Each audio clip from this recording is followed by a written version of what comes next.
Haleluya, shalom saudaraku sekalian, kita lanjutkan ya. Pasal 8 tentang meterai ketujuh saudaraku ya. Saya ulang kembali pembacaannya dari ayat 12 saudaraku ya.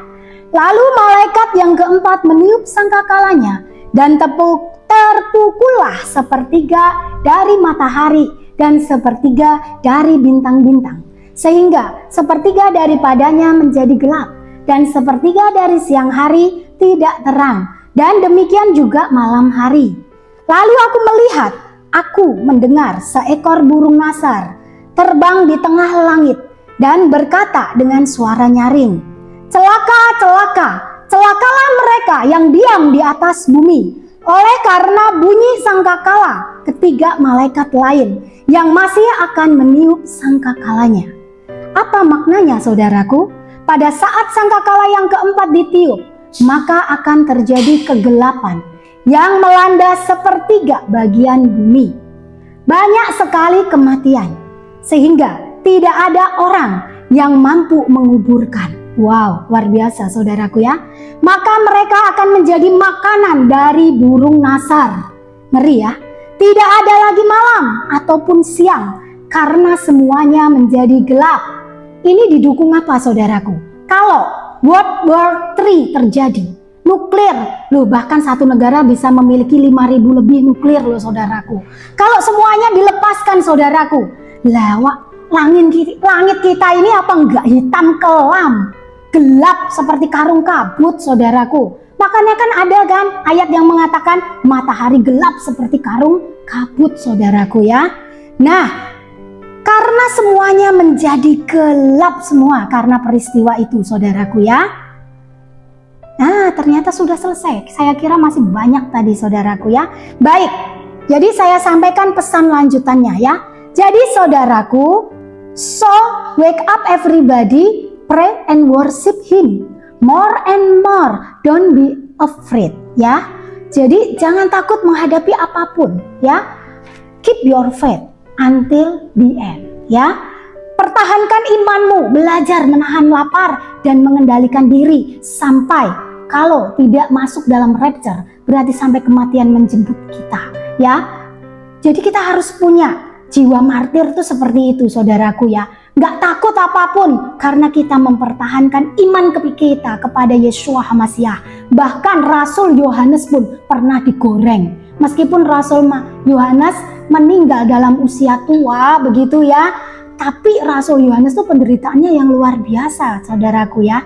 Nah, waspadai setiap tokoh yang muncul, bukan menghakimi, beri kesempatan jika mau bertobat, tapi juga waspadai, jangan suka menghakimi ya. Orang yang sombong, tinggi hati, merasa pengajaranmu paling benar sendiri, dan engkau merasa yang punya akses satu-satunya kepada Bapa, ketahuilah itu bukan spiritnya Roh Kudus, itu bukan spiritnya Yeshua HaMashiach. Jadi selidiki nenek moyangmu atau apa itu spiritnya ya.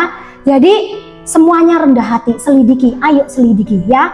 Waspadai setiap tokoh yang muncul, bukan menghakimi, beri kesempatan jika mau bertobat, tapi juga waspada, berjaga-jaga. Jadilah umatnya yang berhikmat dan diselamatkan. Waktunya saat ini bukan waktu lari ke sana sini, bukan waktu menampilkan diri, bukan waktu mencari duit ya, bukan waktu sibuk dengan urusan dunia ini. Meskipun kita tetap bekerja dan mencukupi hidup, tapi lebih banyak waktu mempercantik diri bagi Sang Raja, bukan berkeliling dunia ya. Waktunya menjadi Maria dan bukan menjadi Marta ya. Kenapa? Karena sekarang memang waktunya itu ya saudaraku ya. Jadi kami para pendoa syafaat menangkap itu. Jadi kalau kami maju seperti ini hanya karena kitab Wahyu ini maknanya harus diberitakan ya, harus diberitakan. Jadi belajar melihat bukan siapa yang menyampaikan, tetapi fokus kepada isi, makna, inti daripada firman Tuhan. Dan jikalau Anda yang mendapat pembukaan yang lainnya ya, makna yang lain dari yang saya sampaikan, silahkan cross check, kami terbuka kok. Ayo malah datang belajar bersama ya. Nah, ingin Jadi iblis ingin menghancurkan generasi anak-anak kita. Mulai dari bayi baru lahir, belum bisa nangis, belum bisa apa-apa, sudah langsung diinjus ya dengan digitalisasi itu. Irak pun mengesahkan undang-undang, barusan tadi saya lihat ya. Negara Irak pun mengesahkan undang-undang pada tanggal 21 Januari kemarin tentang melegalkan pernikahan anak di umur 9 tahun, saudaraku. 9 tahun itu anak perempuan tuh masih kecil sekali, saudaraku. Bahkan mungkin belum mendapatkan menstruasinya. Saudaraku, ini peraturan apa, saudaraku ya? Taiwan melegalkan pernikahan sesama jenis. Ini apa, saudaraku ya? Taiwan atau Thailand itu. Nah, ini apa, saudaraku, ini apa? Bahkan teman penginjil kami yang berada di negara sana, anak udah tahu jelas-jelas anak TK itu laki-laki, jenis kelaminnya laki-laki, gendernya laki-laki. Lu ditanyain, nanti kalau besar kamu mau jadi perempuan atau mau jadi laki-laki? Coba, gila nggak? Ya, jadi sudah sampai seperti itu kebejatan dunia ini. Ya, jadi nanti kalau dibakar Tuhan seperti Sodom dan Gomora, nangis-nangis ya. Jangan lakukan itu. Tapi saudaraku, ada juga nih berita yang sangat mengasihkan, mengharukan. Saya melihat juga itu ya tayangannya di California, di Amerika itu ya, di LA. Bekas dari rumah-rumahnya yang terbakar. Orang-orang di sana jadi bertobat loh. Mereka membuat lingkaran, mereka saling bergandengan tangan, menyembah Yeshua ya, mengucap syukur dan meminta kekuatan yang baru loh. Kan jadi dalam satu peristiwa itu banyak makna ya. Jadi ketika Tuhan menembakkan satu panah ya, itu tujuannya tidak hanya untuk satu, tapi untuk banyak hal. Paling tidak minimal tuh 2 arah, dapat dan kena semua. Jadi mari kita belajar ya, menjadi pandai, menjadi berhikmat. Dalam segala peristiwa, jangan lihat dari satu sisi. Karena kalau engkau hanya melihat dari satu sisi, maka engkau akan disesatkan. Lihat dari banyak sisi, tapi berfokus kepada firman Tuhan dari Alkitab, baik terjemahan baru, terjemahan lama, maupun literal 3 ya.